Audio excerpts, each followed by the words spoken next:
My wife and the coach. Sorry for the long post. My wife and I are 33, married 11 years. We live in a once rural area that is fast becoming a suburb to a medium-sized metro area. Our graduating class had a little over 200 kids, now approaching 500 grads. I grew up on a farm. When I was 6, my mother just never came home one day, so my dad raised me. I took on my farm duties. In other words, I worked hard. Eventually, my dad quit farming. He leased his fields to other farmers. He took a factory job. He invested his lease proceeds into buying up more land. Through the Great Recession, he acquired many properties. On one of these properties, there was a house he gave to me to fix up and start a family. It's in a trust with his other property, but we pay all the bills. My wife grew up lower middle class, a great family that always treated me well. They moved to the area while we were in junior high. We dated all through HS and were married once I had a steady job. Before then, I did everything to earn $1. Need to haul junk out of a barn, folks would call me. Need your house painted? I can do it, if you get what I mean. We have an 8-year-old son. She is SAHM. Now, I am a route driver for a large snack company. I am close to buying my route from the company. I have more than doubled the size by going into every mom and pop store, grocery, and gas station, and selling as much product as I can. I have a large area because the surrounding area is still rural. My plan is to finish buying the route, then I can buy another truck. The plan was to have the wife run the second truck. There is projected supercenter, grocery merchandise to be built in the next year in my area. If I own the route, it will be mine. If not, the company can split my route, so I need to finish buying the route. We have been married since a couple years out of HS. Our marriage hit some rocky spots, I think, because I put in long hours. I try to be there, but admittedly am not. We have had lots of fun and love our boy with every fiber of ourselves. He is the typical boy. He is now into sports. He played basketball in the winter, baseball this past spring, and is now into flag football. So we hit a low spot relationship-wise in the spring. My wife and I talked about it and each made promises to do better. Late April through mid-June, our intercourse life went off the charts. We could not get enough of each other. To be honest, I may have been getting too much because I was dog-tired, but still ran my route. My son was playing ball. I never missed a game, but I did not hit all his practices. With most youth sports, the dads take an active role in the coaching or helping out. I just could not give that commitment. My wife stepped up and helped out when needed. The baseball coach, Ted, is an ex of a very good friend from HS, Mary. She was the smartest kid in school. She went on to college, that's where they met. They married and soon had a son, who is also 8. Their marriage hit the skids. Mary moved back home 3 years ago to have help watching the boy by her parents. Ted moved here 2 years ago to be close to their son and I think to win Mary back. The mid to end of June, we sink back into our rut. We talk again in July, promise to recommit. We take a vacation. Still, the relationship is bumpy. Mid-August comes around, the bedroom heats up again. Then cools after just a couple weeks. September hits and we are in a dead bedroom. I beg my wife to talk, but she says nothing is wrong. My son starts playing flag football. He loves it. They practice a couple days a week and play on Saturday. I drop by a practice and see my wife and Ted with a clipboard running the kids through drills. There are a couple dads helping too. I had no idea she was helping, so I mention it when we get home. My son is excited and shouts out, "She's not helping, she's a coach." It seems when signing the son up, she volunteered to be an assistant coach. I think it's great. This seems to consume a ton of time. The wife is constantly texting, some calls, but generally when I am there, it's texting. They go to Ted's place every day after school and he works his son and mine out. He is teaching them how to be better, and it really shows as they are the 2 best players on the team. So their first game comes, I work in the morning and make it to the field for the game. The wife and Ted are side by side giving directions. Someone sets a chair down next to me. It's Mary. We watch the game. About halftime, she asks if the wife and I are doing okay. I tell her sure. I look over at her and she is staring at me. So I ask, what? She said her son came home after being at Ted's. It had been raining, so there was no workout. They spent the afternoon playing video games. Her son went to the kitchen to get more juice and saw Ted and the wife kissing. He ran back to the game and told Mary that night at home what he saw. I get up at 4 a.m. every day to drive 45 minutes to the warehouse to get my truck. So Monday morning, I got up at 3:30 a.m. to check her phone. She had changed the password. After a few tries, I figured out what it was, as she uses like 4 or 5 different ones for everything. There, I saw text after text, some nudes, so I took screenshots of some. Usually I have one day that I spend in town. I sometimes would come home for lunch if I took one, especially when there was a lot of intercourse going on. I got home and she was not there. I called her, but she did not pick up. I drove by Ted's place and her car was there. I finished my route. She told me she was at the store. She was sorry she missed me. I told her I was just trying to surprise her. Not a big deal. The next week, on the same day, I again let her know I was coming home for lunch. I was parked down the way from Ted's. How she did not see my big old truck is beyond me. She came running out of Ted's, got in her car, and raced home. I followed slowly. When I arrived, she was making me a sandwich. We had a nice conversation. Saturday, after the game, I took my son home, had him change, and took him to my dad's. They were going to fish in the pond, and if he wanted, he could swim. I went home. Of course, the wife was not there, so I drove to Ted's. Her car was there. I called her. She was kind of annoyed. Then I asked what she was doing at Ted's. It was just silence. Then, talking over the game, I told her to put her clothes on and come home. She swore at me and hung up. When she finally did come home, I was sitting at the table. She again swore at me for accusing her of something. I asked that she sit down. She refuses, getting more agitated by the minute. I told her a little more forcefully to shut up and sit down. Let me say my piece. I had a folder which she asked what was in it. I told her to sit down so I can show her. I started pulling out screenshots of her texts. She went ballistic that I would snoop in her phone. I then pulled out the more incriminating texts. She tried to explain it away. Then I pulled the nudes out. She shut up.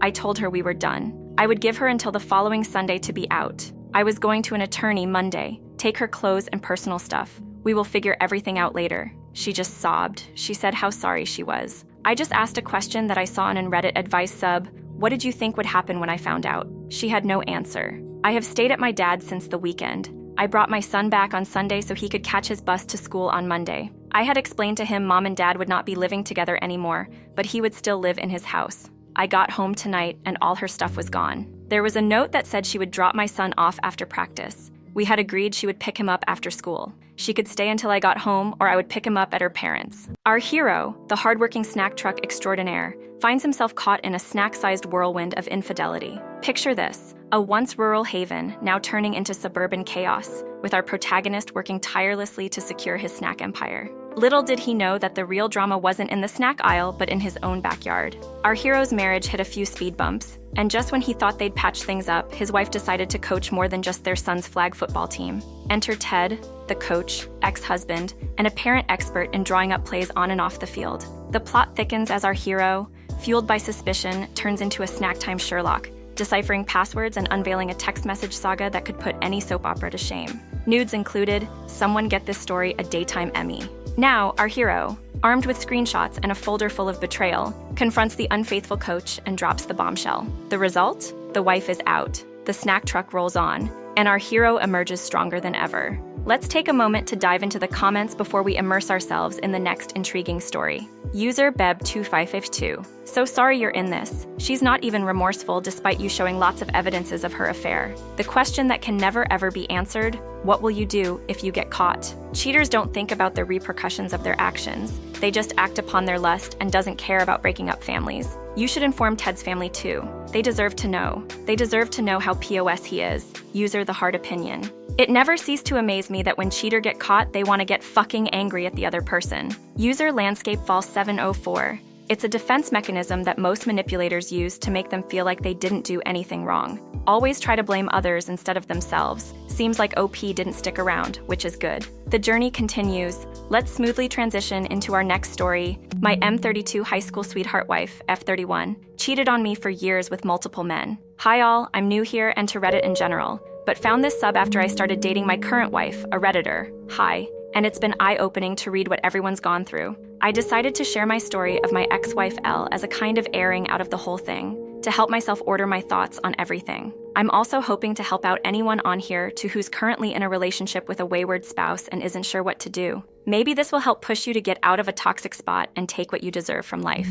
I grew up on a 26-acre horse farm out in rural Ohio. Growing up, I was a loner and preferred reading books to talking to people. Only ever had a few girlfriends, if middle school even counts, and didn't really put the effort in to actually have a relationship with much of anyone besides a few close friends. My parents had gotten divorced when I was young. I lived with my mom and saw dad every other weekend. This did have an effect on me growing up. Mainly that I had a hard time knowing what a healthy relationship looked like, and didn't really have time with dad to have a healthy male role model. Mom had a series of boyfriends, some of which were physically abusive to my brother and I. I remember getting backhanded across a room at 10 by one of them, or belted anytime anything at all was out of order. Another one used glue traps for the mice in the garage and made us watch when he'd cut them off the traps, which he'd do by cutting all their legs off before throwing the still living, legless mouse in the trash can. Real gem, that one. I learned very quickly to just keep my mouth shut and act generally pleasant, because anything else might get me punished, usually hit. This also made me develop an unhealthy attitude of just grin and bear it, Don't have issues, and if people were bad to me, I'd just take it. Whenever I could, I would recess into myself and my books. I was a voracious reader, had over 1,000 books on 5 double-stacked bookshelves in my bedroom. I'd hide in there in the winter, once all the chores were done. Anytime the weather was good enough, I'd be outside, reading in the forest, out in the hayfield, and spent a lot of time over in the old cemetery across our field. It was beautiful, but looking back, probably not the most healthy lifestyle. Sorry for the backdrop dump, but through some therapy, I've come to realize that my upbringing put me in a vulnerable spot for staying with an abusive partner. My hang-ups and coping mechanisms just led me to tolerate a lot of intolerable behavior from people. Elle and I met when we were in our mid-teens, at a church lock-in that neither one of us wanted to be out of all things, and hit it off right off the bat. She was one of those mid-zeros, quirky girls, writing weird poetry, yelling spork, all the standard stuff at the time, and decently attractive with curly hair. She came up and challenged me to an air hockey game, and you know how the rest of that story goes. We dated pretty much exclusively for the next 7 years, finished high school together, went to the same college, even got the same scholarship to attend the same local state college. We had our ups and downs, but I put that down just how relationships must be. She was erratic at the best of times, tried isolating me from the few friends I had because they were jealous of her taking all my time. She'd cry over the smallest stuff, hit me when she was mad over things I had nothing to do with, and just generally pester me to shower her with love. She needed constant validation from everyone around her, and wasn't too shy about trying to get it. I put up with all this because she was my first real girlfriend, and she was great at just minimizing her bad behavior into something I was just too dumb to get. I just think she was being irrational, but would put up with it to get back to our normal lives. College was where the more obvious red flags started coming. Within a few months of her coming to college, she was constantly hanging around with other dudes in our dorm, honors dorm. There were all male and all female suites that shared a building. I would ask if we were still good and get positive answers, but then find her sitting on some guy's lap in his room later that same night. Multiple times I caught her making out with randoms and just generally behaving inappropriately with guys. After I told her everything I'd seen and threatened to break up with her if she didn't tell me the truth, it came out that she'd given one other guy oral, which she described in excruciating detail. She said she was obsessed with him because, no lie, he looks like the guy from Napoleon Dynamite and is just really hot. Yes, should have ended everything we had right there for that comment alone, but we'd been together for nearly 5 years at that point, so I thought we could fix things and reconcile. I confronted the guy, she cut off contact, and things got better for a bit. I ended up getting a decent job with a local construction company my junior year of college, and saved up enough in 6 months to make a down payment on a house. This was in 2008 in an older steel town, so housing values were pretty much rock bottom. I talked it over with Elle, and we decided to buy a house fairly close by our school and just start our life together while we finished up college. We also got engaged shortly after moving in. I thought that by removing her from the co-ed dorm, I'd fix her cheating issues, and it really did seem to work for a bit. All in all, it seemed like life was looking up. There were some good years for a while. She got a job selling books, then went on for a graduate degree.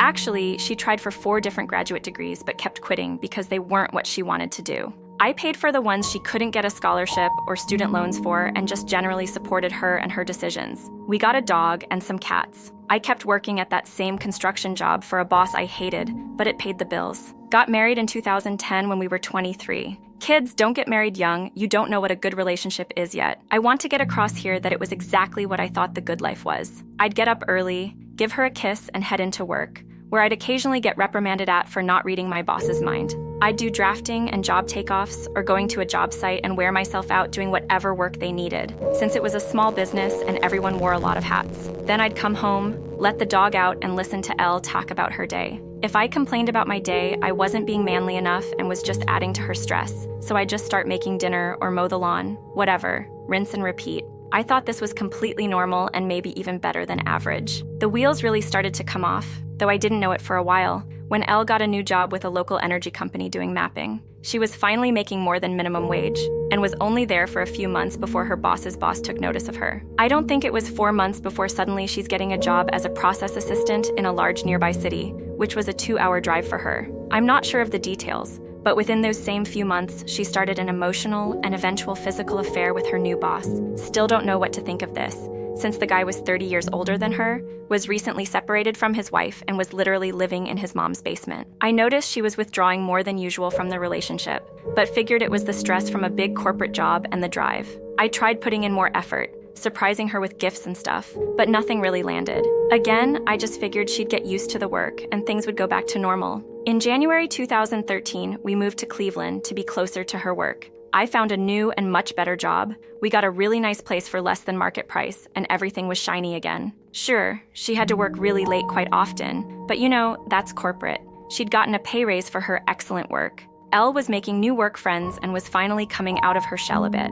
Elle also started going out with work friends a lot and quickly started staying out very late and coming home drunk as a skunk, which led to more than a few fights between us. Things deteriorated, and again, we just settled into a new equilibrium where we talked less to each other, and when we did talk, it would be the most milquetoast of topics. In December 2014, we went down to see her parents in Texas and had a great trip.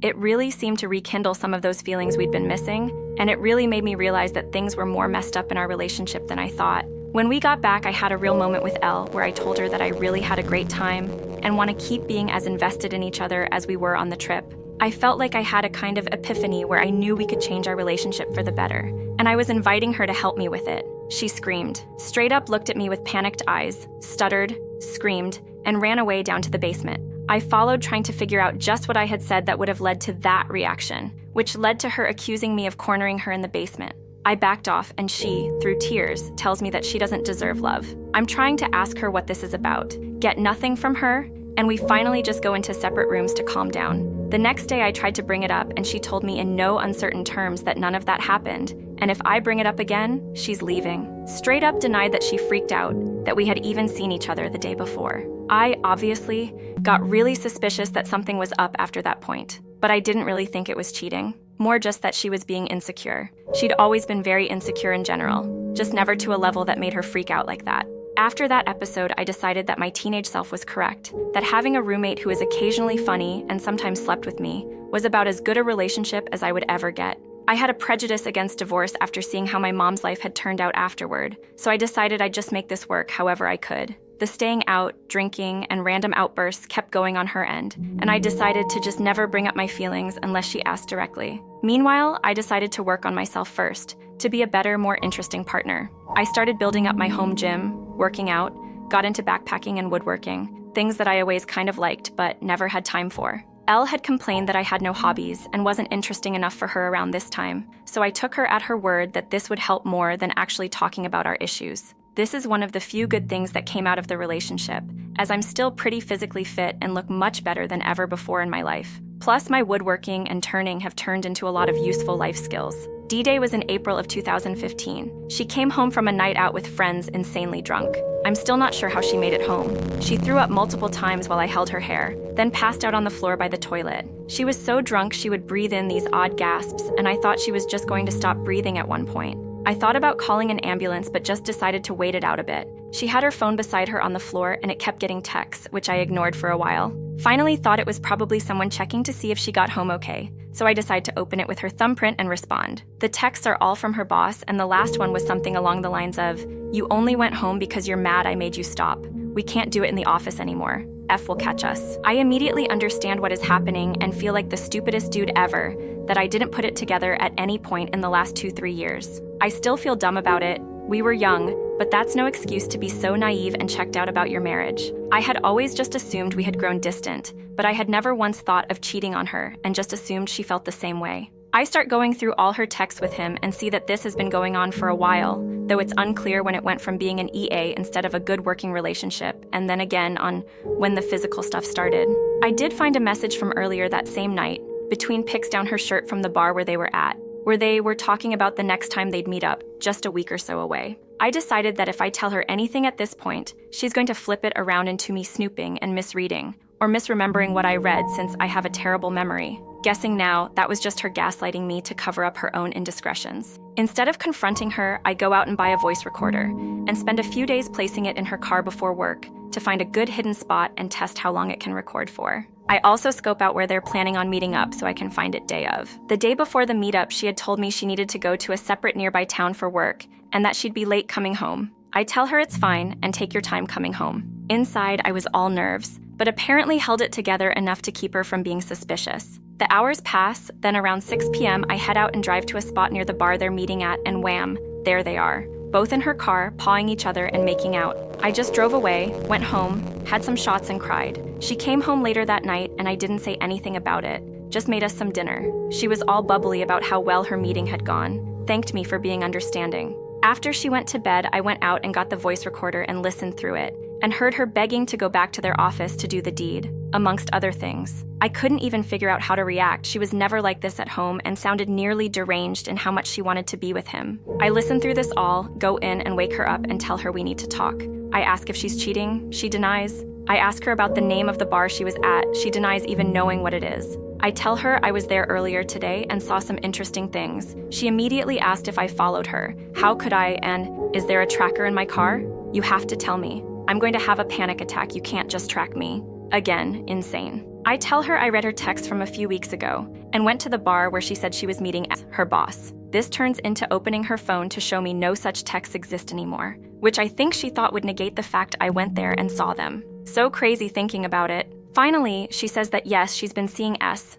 They've been together a few times. And finally, if I make her stop seeing him, she won't love me anymore. Somehow, this works on me. I had no self-confidence, didn't like divorce as an institution, and figured being with someone to split the bills was better than being alone. And for a few months, that was it. She'd have meetups with him. I would try to talk her out of it. There were crazy moments. S had other girlfriends and L knew about them and got jealous of them. One time she came home sobbing, and I hugged her while she told me that she thought S was breaking up with her for someone else. I just went still inside. I don't think I felt anything other than a kind of ironic humor in it, like an eye-rolling feeling. Still don't know why I stuck around after that. And of course, they kept seeing each other. Around this point, she also started having ONS with random other guys.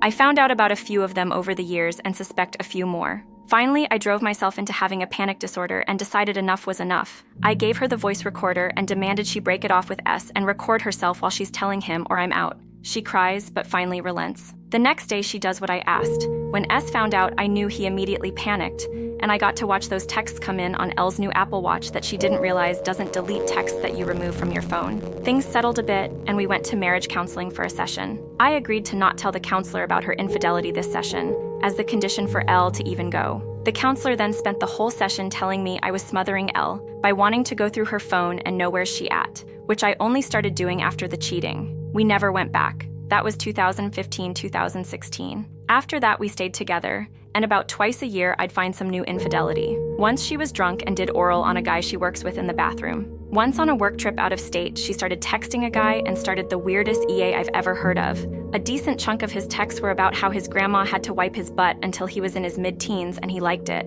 The whole time I just got used to pain shopping. It almost became a game for us, where she'd find out how I found out, would swear to stop seeing, talking, to screwing so-and-so, while also disconnecting her Apple Watch, or not using her car, etc. Looking back, I just kind of got used to it. I checked out of the relationship in any real sense. Funny enough, we'd have fights about me not being invested in the relationship during this time too. I finally had enough when I got a message out of the blue from one of her coworkers' wives, N. She'd caught her husband and L texting and snapping. She sent screenshots of them to me and said that she wanted me to know. The screenshots really drove home to me that L wasn't just prone to straying, or was making mistakes over and over. I know. It's dumb, but when you're in the relationship, if you excuse one thing, it gets easier the next time. And I had gotten to the point of excusing everything. We'd have our ritual fight over it, she'd end the affair, and the cycle begins again in a few months. In the screenshots from N, L was saying things like, I should have done you the first time I saw you,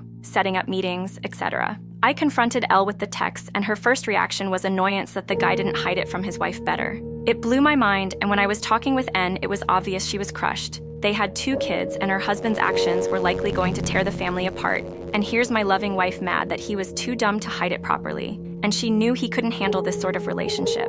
N sent me some texts later on after the affair was in the open of L, telling the guy that there's basically a code of conduct for cheaters, and this guy didn't follow the rules. I snapped out of it. Like I finally felt awake after 6 years of affairs and 10 years before that of just general abuse and incoherence. I moved into the finished half of the basement, slept on an air mattress by my gym, and started drawing up dissolution papers. I figured if the dissolution failed, I could always hire an attorney and get a divorce. I ghosted L as hard as I could being in the same home, 100% gray rock. Elle started love bombing me, in her own weird way. One time I got home from work and she'd bought a lamp for the basement and put it by my air mattress. Probably the sweetest thing she'd ever done for me, lol. To drive home everything, a few days later she's working from home in the afternoon and doesn't hear me go into the kitchen for a drink. I can hear she's on speakerphone on the couch, and it's still her boss and the guy all of this started with. I hear him ask if she's alone, and she says yes. I think, really? Really? Right now, as I'm prepping the dissolution, in the same house, she's going to indulge this guy. I creep closer and listen in. He starts talking about how he's never done it in a car in an automated car wash and thinks that would be fun. WTF. Just like, where does she find these guys? I just walk in, get behind her head on the couch, yell, "Hi, nice hearing from you." L jumps and nearly falls off the couch. S just immediately hangs up, and I laugh and go to put on my shoes. L yells in, "That was rude." I laugh again and get my coat. L asks where I'm going. I say out. I must have said it in a way where she finally got it, that we are done. We have been done. And now I just wrapping it up. She runs up and blocks the door. I tell her to move, and she gets this weird little smile on her face. I still remember it. Like all this was still a game. That if she blocks the door, then I'll just have to stay and we'll still be married. That her plan to keep me by physically blocking the door has no chance of failing. And I'm just stuck now. I grabbed her by her shoulders and picked her up and moved her. Just feet off the floor right over to the side of the door, then gently back down on her feet. Told her if she tries to keep me here, I will take her apart, because I don't have it in me anymore to deal with her. And all the anger I'd been pushing down my whole life was still all right there. I had never touched her violently, and still never have, but that was the closest I got. I drove off to one of my favorite local bars, hung out with friends I'd been making the last few years. I texted Elle that I knew she had another work trip coming up that next week, and that when she got back, she wouldn't be welcome back in the house. Lucky me, she never came back. Moved in with a guy she'd been seeing down there, where they both lived in his brother's dining room since said guy was unemployed and living with his brother. Again, gems. Her cheating life was a regular gem mine. I only saw her a few times after that. She signed the paperwork I sent her with next to no changes. I used the threat that her company would fire both her and her boss if I told them of the relationship they'd carried on if she tried to be difficult, which got me the house, my car, and less than half of the over $20,000 in credit card debt I didn't know she'd racked up.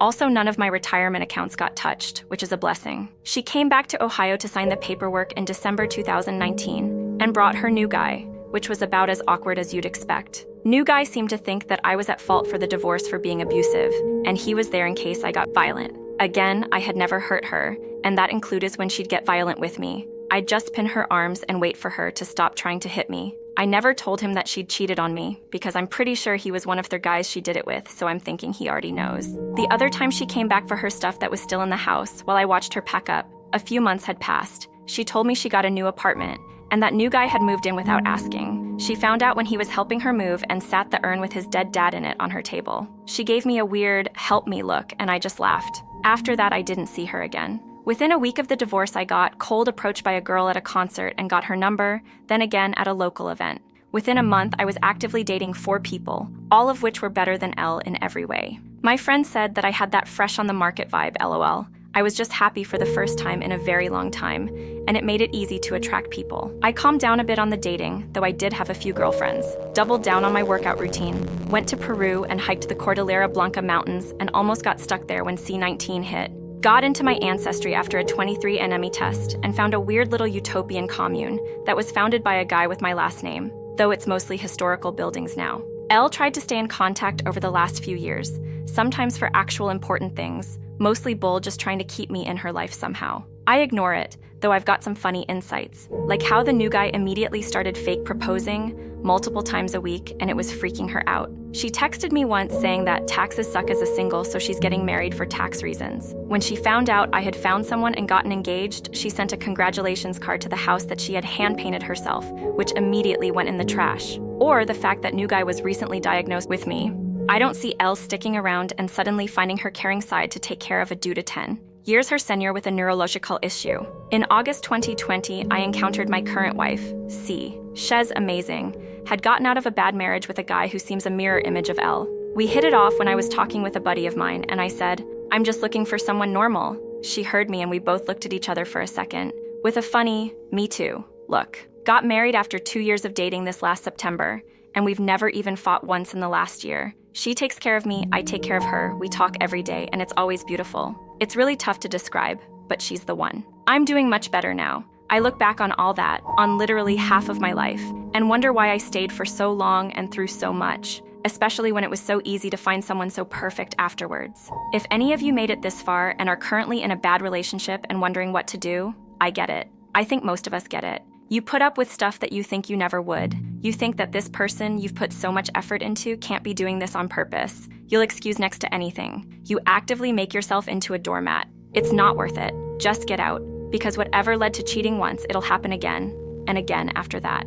Cheaters will tell themselves whatever they need to not feel bad about themselves and their actions. They will always justify it, to themselves and to you, and you'll always wonder what they're doing when they're not with you. You deserve better. So leave, cut losses, do whatever you need to. My hang-up on divorce and low self-confidence kept me in way longer than I ever should have, and nothing that happened in the relationship in the years after I found out helped me in any way. The only person that can get you into a better headspace is yourself, and focusing on you and the people that actually care about you. It gets better once you leave. Our protagonist, a farm boy turned city dweller, took a stroll down the rocky path of love and got tangled up in a web of chaos. From a questionable start at a church lock-in to a whirlwind of relationships, our man, let's call him M, really knows how to pick 'em. Now, I'm no relationship expert, but when your partner's idea of fidelity resembles a Netflix series plot with multiple seasons, red flags should be flapping in the wind like a carnival on a stormy day. But no, our friend M decided to stick around, probably thinking it was a phase or some weird performance art. And let's not forget the award for Best Supporting Characters,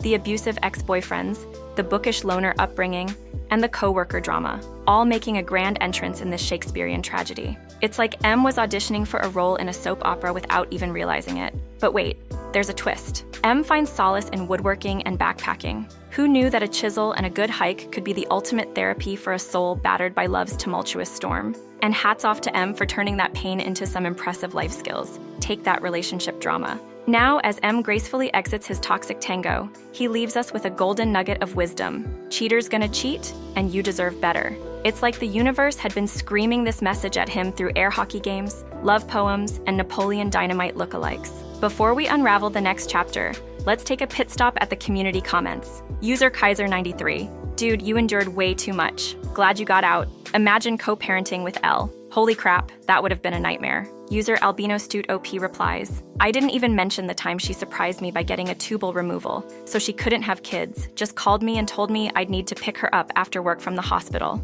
Very, very happy that kids never happened with her. User Mina's, sad story. You disrespected yourself all those years because you thought you didn't deserve any better, that she was the best you could get.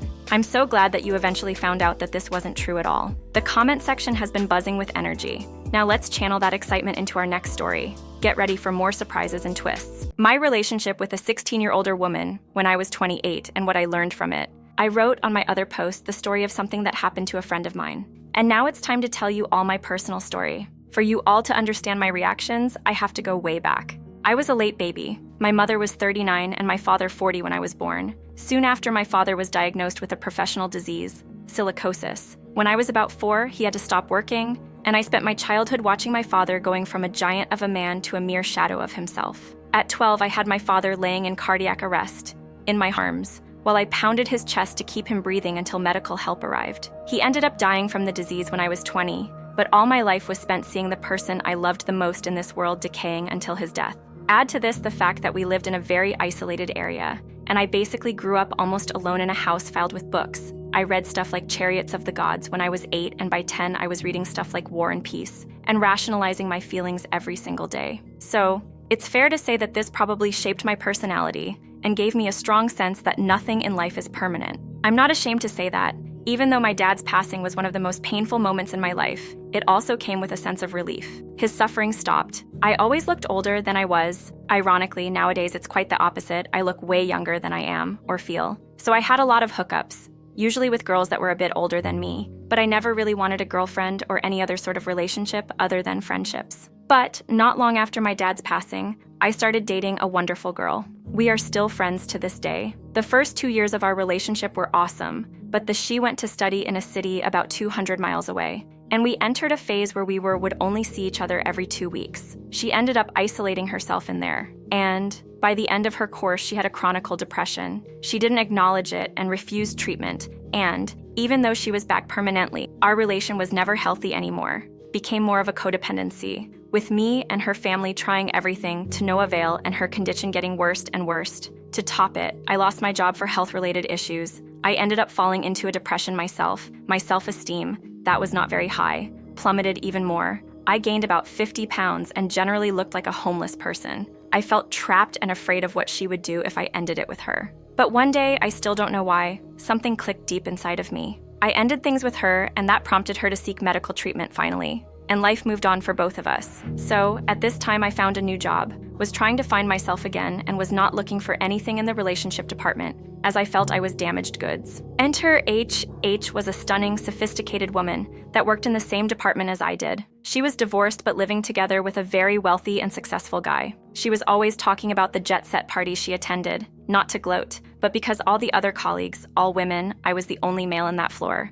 always wanted to know. And she was beautiful and completely out of my league. A 28-years-old overweight headbanger, playing others' music at bars on the weekends just to get a bit more income. We became unlikely friends. I was the only guy who really knew about computers, and she asked me if I would help her and her husband to create a logo for a new business they were trying to launch. I agreed to do it, and we started to spend some time together, even going to her house to fix internet problems and other problems in their personal PC. As we worked in the same place, we would have lunch together, and our friendship grew, and I started to become more and more attracted to her, and began to notice that she was feeling the same. But I didn't even want to entertain that notion. She was with someone, I had known the guy. But the feeling was there. She had 2 daughters. The elder lived with her father, so I never really saw her that much. But her youngest lived with her, was an early teen at the time, and she really took a liking of me. Maybe because I treated her more as a grown-up than a kid. My friendship with H continued to grow, and about 6 months into all of this, she started confiding in me. Even though on the surface everything seemed perfect in her relationship,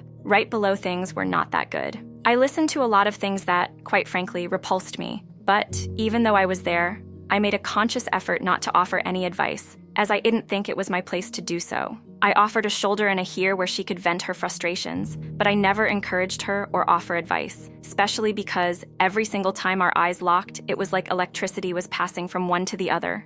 I could feel the sexual tension between us ramping up, but I kept telling myself there was no way a woman like her would even entertain the notion of being a guy like me, so it was all in my head. And I slowly started to pull away from her. Even if she had feelings for me, she was with somebody and I was not going to be that guy. And it was at this time that things in their relation really started to turn really bad, and she started looking for a place she could afford and separated from him. She asked for my help moving, which I gladly did, and 1 week later, after she had put the house in order, she invited me for dinner, and I ended up spending the night. 2 weeks after that, and after some really long talks, we decided we wanted to have a relationship. We told her daughter, who was ecstatic with the news. Everything seemed to be going well. For the first time in my life, I wasn't feeling just some fleeting moments of happiness, I was happy, and this was a new feeling for me. But my feelings that nothing is permanent were still there. So was my way of rationalizing everything around me, and both those feelings told me that odds were this would not last, especially due to our age difference. I was 28 and she was 44.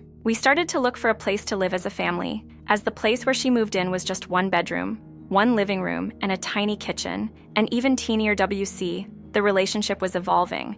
Everything seemed good, but I started to notice how she tried to influence me to change. Some things, like the way I dressed, the fact that I needed to lose some weight, I felt were totally normal, and even welcomed. But in other stuff, it seemed like she was trying to rebuild me to her standards, not accepting me for who I was. 6 months in, and we had a vacation together. We decided to just get in the car, go and spend the night wherever we were. But in the first night, we headed to another city where she had a girlfriend. We ended up meeting the friend and spending the night at her house as she didn't let us go to an hotel. Nothing happened here, but this friend will be important later. We will call her E. She worked 2 jobs, as a secretary during the day, as waitress in a bar at night, and was also a volunteer firefighter. She was a tough woman, but all the time we spent with her, she was complaining how hard it was to find a man. Mind you, this friend was my girlfriend's age, so mid-40s. We left that city and spent the following week roaming around, having fun, and on the last night before we returned to her place, after a long and very torrid night of intercourse, while we were smoking in the balcony of the hotel room we were at, she asks me, "Where do you think this relationship is heading?" And all the old stuff I had inside just surfaced. We ended up having a good talk, but from that moment on, I knew something was quite not right. She turned in after we talked, and I ended up spending the night sitting on a chair in that balcony, just watching the scenery, smoking and thinking. I knew she loved me, I loved her, but the differences between us, the difference between what I was and what she wished I was surfacing. The next day we were back at her place and the world seemed to realign again. It was a really awesome day. The next day her younger came back from her father, and E came with her daughter to spend a week at her house. I was just going to stay that night and then going home and return to work. As soon as E arrived, she asked where the fire station was. She said it was customary for volunteer firefighters, when in another town, go to the fire station and leave their contact in case anything was needed. She went into the firehouse and came back having met one of the guys in there with his phone number and an invitation to go to a dance club at night. We all decided to go, even though it's not really the kind of place I enjoyed. At night, the firefighter arrived with another guy in tow. I found it really odd and wanted to back out on the spot, but eventually went along because her daughter really begged me to go. So we went. The dance club had an open space in the back with a swimming pool and a wonderful view of the ocean, and that is where I spent the night with her daughter, just talking and laughing. At some point, she turned to me and asked, "You really do love my mother, don't you?" And I just smiled and said yes. She just hugged me and said good. Her mother, E, and the tow firefighters were at the dance floor all the time. After about 2 hours of me being bored, I went to check on them and saw them, and the dancing was really provocative. Let's just say I didn't like what I saw. When we finally left the club, we walked to her home. E was talking with the original guy she had met. H was talking to the other guy that came along, and I was in the back, talking to her daughter. That's when the guy that was talking to H asked her, discreetly, but not enough for me not to notice, what was the deal with me, and her answer was, he is just a good friend. We got to her house, the guys left, we all went to bed. She slept with me in the living room, but there was no intercourse that night. The following morning, I left. Now we used to talk on the phone every day, and text messages were a constant between us. On that day, in the evening, I tried to call, but no answer, no call back. The next day, same thing. Throughout the week, she either wouldn't pick up and said she couldn't talk and would call me later, or her daughter would pick up and say her mother was already asleep, and I understood. So, after a week, I simply stopped calling. As hard as it was, I knew that there was no point in pursuing a relationship with someone that obviously was, at the least, having doubts about being with me. And I was deeply sad, but somehow, all my life seemed to have prepared me for stuff like this. I just completely detached, put all those feelings in a drawer, closed it, and thought to myself that everything is what has to be. I couldn't prevent the sadness I felt, but I could really control the anger and not let it dominate me. The thought of losing her tormented me, but my rational side would kick in and say, how can you lose something that was never yours? Because the fact is that no one belongs to anyone, and trying to force someone to be with you is a bad recipe. All you end up with is bitterness, sadness, depression, and resentfulness. I had given up my cover band as I was thinking of moving, but got in touch with my guys again. The band was reestablished with a new name and lineup, and we started making a playlist and booking shows and rehearsing. And then, 1 month after the last time we had seen each other, after 3 weeks of absolutely no contact, she called. It was a Friday, and she was asking me if I wanted to come by her house and have dinner with her. She said she was alone as her daughter went back to her father to spend a few more days. I told her I was busy that day and she was taken aback, but the invitation stood for the next day, even though I told her I wouldn't be there for dinner, but we could grab a drink afterwards. So I arrived at her place on that Saturday at about 9:30 p.m. She came to the door wearing almost nothing. We hugged, and when she went for a kiss, I just turned my face, giving her my cheek. She was really shaken after this. I waited in her living room as she got dressed, and we went out to a bar at walking distance from her house, where we had never been together. On the way there, she asked if I liked the dress she was wearing, and I complimented her. She said she knew I always liked seeing her in that dress, and that was why she was wearing it. A said nothing about it. We arrived at the bar, sat down, a guy came to collect our orders, and they were treating each other on first-name basis. Then I started looking around, and I seemed to be the center of attentions. There must be something wrong with me today, I told her. Why? Well, everybody seems to be looking at me. Don't mind that, she just said. But the fact was that everybody there seemed to know her, especially the men in there, and I knew very well what they were thinking by the way they looked at her. It was about 11 p.m. when we got back at her door. Do you want to come up? She asked. No, I'll just get going. I would really like you to come up. I believe you, but that's not going to happen. Why? Well, because you made your choices and forced me to do mine. What do you mean? Well, did you have fun with the firefighter? Apparently he wasn't the lay you thought he would be, or maybe he was, but you were just a toy. What are you talking about? The guy you slept with. I didn't sleep with him. I just laughed. You don't have to lie to me, I'm just a good friend, remember? She went pale. You told him that, so why wouldn't he pursue you? And you had E here for another week. A week you didn't even answer the phone. Were you that guilty, or you just didn't want to spoil your and E's fun? She just started crying. Don't be like that. I'm not mad at you. To tell you the truth, I'm grateful. Grateful for what you have given me, for the time we had, for building something in me that was never really there, my self-esteem. But the moment you said that, I knew you wanted to F him, and I was just in the way. And I'm not even gonna talk about the bar where we were at. How many hookups did you have with guys from there? Did you get it out of your system and now wanted something more steady? Well, I'm not your boyfriend. I guess I never really was. I was just an eluded FWB. And I know I'm not the last bottle of water in the desert, that physically I can't compare to them. But even so, there must be something in me that made you call me back after a month. So, maybe I'm not all that bad, but we are done. I'll always be your friend, I'll always love you, and if you ever need anything, I'm a phone call away. But other than that, we are done. I gave her a hug and a kiss on the cheek, watched her getting into the building, sobbing, got my car keys and headed off. About an hour later, as I was arriving home, she called me. I pulled to the side of the road to take the call, and as soon as I picked up, I just could hear her crying and screaming, I'm sorry, please come back, I love you, I don't want to lose you. And there, right there, it was like all the pain erupted at once. It was like someone was ripping me apart, like my brain finally subsided and my emotions took free rein of me. I completely lost control. Say something, please, was all she could say for a couple of minutes, while I collected myself in silence, even though I was feeling like my world was collapsing. You never loved me. You loved the idea of what you thought you could make of me, but I'm not really the person you wanted. So, now, you are free to find someone more in line with what you want. I love you and would give my life for you, but I will not tolerate betrayal and disrespect. I'm not a kid you can wrap around your finger. I don't exist just to tend to your needs and wants. We are through. We are over. And there is no coming back from this. And then I just cut the call, before I really broke apart, got out of the car, screamed. The cell phone rang again, and it was her again, so I just smashed it on the floor. Then got back in the car, collected myself for some time, and finally drove home for a sleepless night. 5 months later, an angel walked into my life, and we've been together for the last 20 years, married for 15 with a beautiful daughter that is the light of my eyes. Never stopped being her friend until her untimely death, 10 years ago, due to a brain tumor. She never stopped professing her love for me, and the last time we spoke, she just told me I was her greatest regret.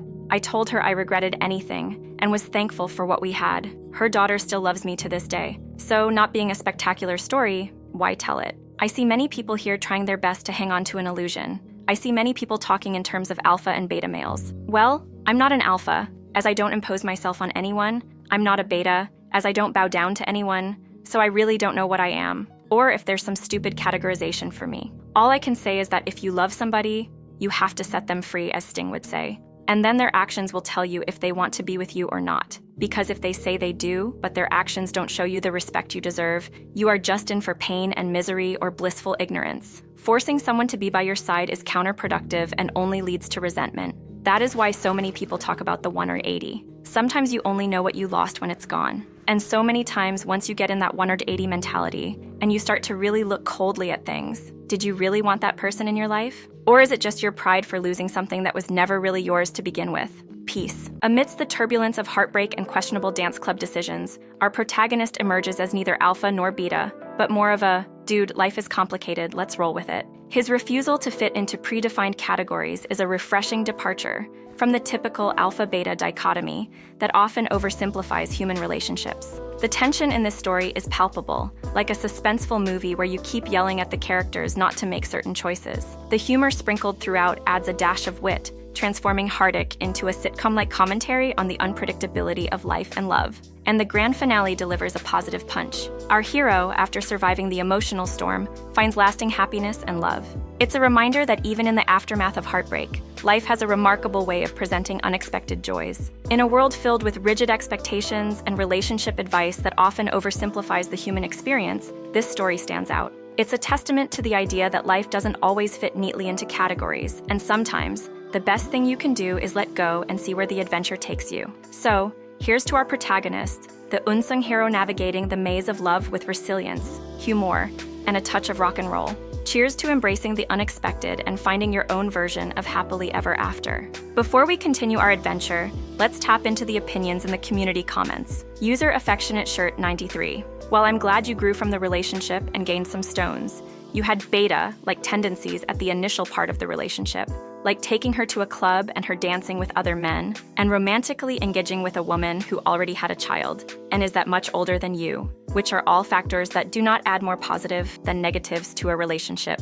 User Prestigious Volume 92. Wow, that very, very deep, man. I hope your experience and wisdom can contribute to those who are struggling and coping, dealing with their issues that enabling them to move on with their lives, to continue living that proves against all odds. User Red Portia Killa. I thank you for this story of your life. I commend you. You stood tall.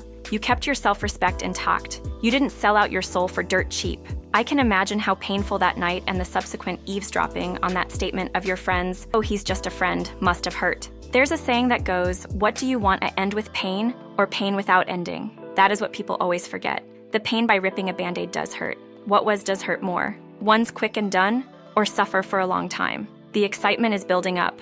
Now let's seamlessly transition into our last gripping story. Let's see where this one takes us. My fiancé slept with her coworker, then left me for him. Oh man, where do I begin? I got engaged 6 months after dating her for 3 years and just had to break it off last week. She works for a very large financial institution and was usually out of the house until late at night. I didn't think anything was going on because I understood the nature of her job. This was her routine for our whole engagement. I would say a month ago, however, her behavior started to change. She was getting home really late at night, probably around midnight, and still getting up at 6:30 for work. I found this strange because there was no change in her job title, and in the past she rarely had to stay that late for work. Also, when I did see her around the house, she seemed uninterested in talking and was glued to her phone. Again, this was very unusual behavior. I had no solid proof, but I started to grow suspicious. Finally, just a week ago, she came back again around midnight. I happened to still be up, and I just asked politely where she had been. I noticed right away she was drunk. The story was that her boss had her go to a late dinner,